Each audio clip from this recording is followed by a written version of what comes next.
मनुष्य की हो गई है। क्लेशक्रान्तस्तनिस्तेवा शोधनं किं परायणः। घर घर में क्लेश मच रखा है, लड़ाई झगड़ा, अनेक रोग बीमारियां उत्पन्न हो गई हैं। तो ऐसी कोई कथा सुनाइए जिनसे कि सारी रोग बीमारियां, जितनी भी व्याधियां हैं, ये भाग जाए, दूर भाग जाए। ऐसी कोई कथा सुनाइए। देखो, अब आपको पता ही है आजकल कोरोना काल चल रहा है, जैसे बीमारियां भी, कोरोना बहुत खतरनाक बीमारी है। तो आप सभी श्रोताओं से मेरा निवेदन है कि आप मास्क इत्यादि लगा करके, सैनिटाइजर का प्रयोग करके कथा श्रवण करने के लिए आप जो है कथा पंडाल में आप पहुंचे, क्योंकि अगर ऐसे प्राप्त हो जाए तो तुरंत हमको प्राप्त हो जाता है। इसीलिए सब मनुष्य कहते हैं कि हे भगवान, हमें स्वर्ग की प्राप्ति हो।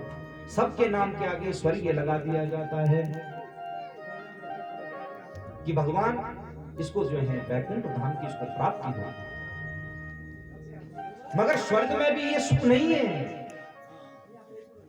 एक बार की बात है, जो कृष्ण के सखा है, गोप ग्वाल मंडली है, तो गोप ग्वालों ने कहा, अरे कृष्ण, देखो आपने बड़े बड़े चमत्कार किए हैं, गोवर्धन जैसे पर्वत को आपने जो है अपनी कनिष्का उंगली में धारण कर दिया,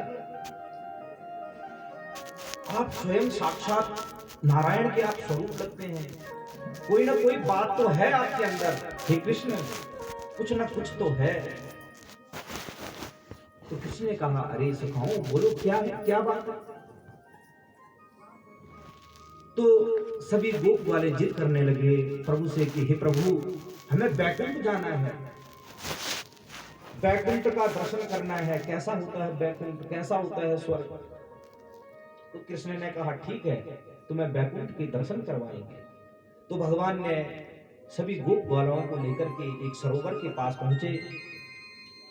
उस सरोवर में भगवान कृष्ण ने कहा, अरे गोपी ग्वालों, जो भी इस सरोवर में डुबकी लगाएगा वह सीधे वैकुंठ लोक पहुंच जाएगा। अब एक ग्वाला, अरे उसने कहा, कहां, वो घबराने लग गया। उसने कहा, नहीं नहीं कृष्ण, तू तो पहले से ही छलिया है, पता नहीं क्या छल कर रहा है।